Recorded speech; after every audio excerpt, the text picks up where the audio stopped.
Blambangan, daratan di ujung timur Pulau Jawa pada zaman kerajaan pernah menjadi wilayah kekuasaan Bali. Mula-mula jadi taklukan kerajaan yang berpusat di Gel-Gel, kemudian bernaung di bawah kerajaan Buleleng, dan akhirnya berpindah tangan ke kerajaan Mengui. Kali ini, Tetsugi akan memaparkan mengenai perkembangan yang terjadi setelah Blambangan menjadi wilayah kekuasaan Buleleng dengan merujuk buku dari Samsubur MSI berjudul Wong Agung Wilis Pahlawan Bumi Blambangan.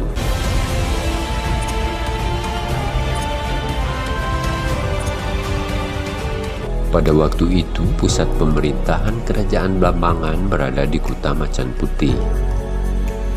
Diceritakan bahwa setelah upacara pengabenan dan abu masuk candi untuk Pangeran Tawang Alun, terjadi pergantian kekuasaan yang dilukiskan sebagai dramatis, di mana Pangeran Patih Sasranagara langsung menggantikan kedudukan ayahnya. Ia masuk istana dan segera memerintah tanpa berunding terlebih dahulu dengan kerabat istana. Ia bertindak demikian karena ia merasa sebagai pewaris tertua dan beranggapan tak akan ada yang berani menghalangi. Tetapi ceritanya jadi lain setelah para kerabat dan sesepuh kerajaan mengadakan rembuk. Mereka memutuskan untuk menyingkirkan Pangeran Patih karena ia naik tahta tanpa melakukan musyawarah dengan para petinggi yang ada. Bagaimanapun, putra sulung Sekardewi adalah Mas Macanapura, tetapi bukan merupakan keturunan darah Pangeran Tawang Alun. Sedangkan putra sulung Pangeran Tawang Alun dari Sekardewi adalah Pangeran Patih Sasranagara. Karena itu cukup beralasan bila sepeninggal Pangeran Tawang Alun, Pangeran Sasranagara segera menduduki istana Macan Putih sebab ia khawatir didahului oleh Pangeran Macanapura yang dipandangnya tidak berhak karena bukan keturunan langsung Pangeran Tawang Alun. Inilah biang keladi adanya perselisihan keluarga di istana Macan Putih. Menurut catatan VOC, pemerintahan Pangeran Sasranagara hanya berlangsung selama 27 hari sejak 13 Oktober sampai dengan 9 November 1691. Ia yang beristrikan Mas Ayu Gading dari Pasuruan memiliki 2 orang anak, masing-masing Mas Ayu Surabaya dan Mas Purba yang berusia 3 tahun tatkala ayahnya wafat dalam pertempuran. Mas Purba diselamatkan lewat gorong-gorong oleh ibu dan emannya yang bernama Mbok Cina. Setelah Pangeran Patih Sasranagara dapat disingkirkan, maka Pangeran Adipati Macanapura naik tahta di negeri Blambangan. Ia menaruh simpati kepada Kompeni. Kemudian Mas Purba yang diselamatkan oleh ibunya ke Pasuruan pada tahun 1697 minta bantuan pada Raja Buleleng, I Gusti Ngurah Panji untuk melawan Macanapura. Setelah pasukan Bali mendarat di pantai Banyu Alit, I Gusti Made Karang dan I Gusti Gede Panji mengirim utusan ke istana Macan Putih. Setiba di Macan Putih, utusan itu menemui semua petinggi negara kecuali Pangeran Macanapura dan istri, beserta sejumlah kerabatnya yang minggat setelah membakar istana. Akhirnya kedua gusti dari Bali itu memerintahkan agar pewaris tahta Blambangan dicari dan dihadapkan kepada mereka untuk menyelesaikan masalah. Mas Purba yang kemudian berhasil ditemukan lalu dihadapkan kepada mereka. Kedua gusti dari Bali itu lalu berunding dengan kerabat istana Macan Putih yang melahirkan keputusan bahwa semua setuju untuk mengangkat Mas Purba sebagai raja negeri Blambangan. Dan berhubung kota Macan Putih rusak total, maka disepakati untuk menjadikan Dusun Wijenan sebagai lokasi ibu kota yang baru, mengingat keadaan tanahnya rata dan pemandangannya bagus. Pelantikan Mas Purba sebagai Raja Blambangan segera dilaksanakan dan Mas Purba memperoleh gelar Pangeran Prabu Danureja. Waktu itu beliau baru berusia 8 tahun. Karena raja belum dewasa, maka yang mengemban pemerintahan sehari-hari adalah Mas Sutanaga. Ketika Gusti Made Karang dan Gusti Gede Panji dan rombongannya kembali ke Bali, mereka membawa serta benda pusaka ke Prabon Blambangan untuk ditunjukkan kepada Cokorda di Kelungkung. Kutawijenan hanya ditempati selama 8 tahun. Pangeran Danureja kemudian membangun ibu kota baru di hutan Keburukan dekat Muncar. Ibu kota baru itu disebut Kuta Blambangan. Kota yang dibangun pada 1705 itu kini tinggal petilasan saja berupa umpak sanga di desa Tembok Rejo. Pemerintahan Pangeran Danureja selama 39 tahun berlangsung tidak tenang.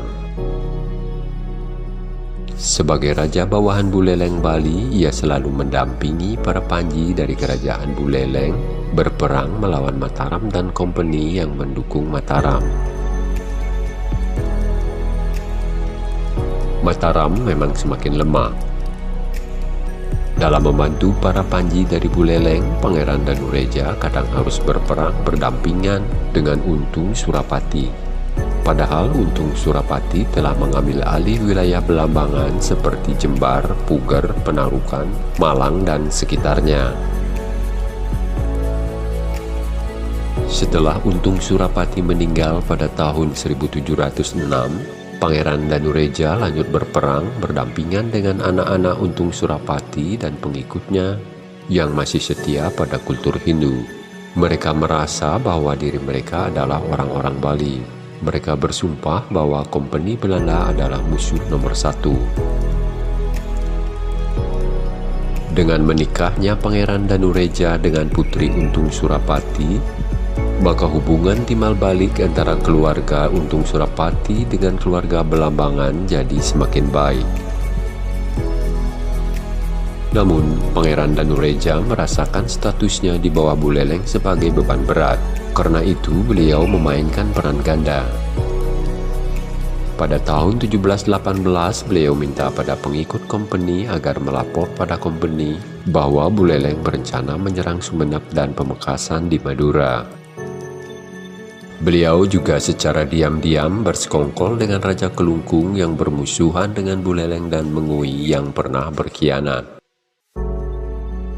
Selain itu, diberitakan bahwa beliau akan bergabung dengan persekutuan yang dibentuk antara kompeni dan Kelungkung untuk menghadapi para perusuh yang berkeliaran di Jawa Timur dan Buleleng, tetapi kompeni tidak percaya pada Pangeran Danureja. Pada tahun 1726 terjadi pertempuran terbuka antara Blambangan dan Buleleng. Tetapi karena I Gusti Panji kalah berperang dengan I Gusti Agung di Made, maka akibatnya Buleleng harus menyerahkan negeri Belambangan kepada Mengui. Karena Kelungkung sebagai atasan Buleleng dan Mengui merasa diabaikan, maka Cokorda Dewa Agung mengerahkan 700 prajurit untuk membebaskan Belambangan. Namun, beliau dan pasukannya tidak berhasil menyeberang. Pada tahun 1736, Pangeran Danureja tutup usia. Disebutkan jenazahnya diaben di Desa Tuban, Bali. Orang Bali menyebut beliau dengan nama Dewa Nyurga. Beliau dikremasi bersama 9 selirnya yang melakukan upacara satya. Dari perkawinannya dengan Putri Untung Surapati, beliau menurunkan Mas Ayu Ganu, Mas Sepuh, Mas Ayu Pandawi, dan Mas Ayu Dupati. Mas Ayu Ganu si sulung kelak menjadi istri Raja Mengui I Gusti Agung di Made, sedangkan Mas Sepuh naik tahta dan bergelar Pangeran Danuningrat atau Pangeran Mangkuningrat. Sementara itu, dari perkawinannya dengan Putri Bali asal Kapal, yang merupakan kakak mertua I Gusti Agung di Made, Pangeran Danureja menurunkan Mas Sirna yang kemudian lebih dikenal sebagai Wong Agung Wilis.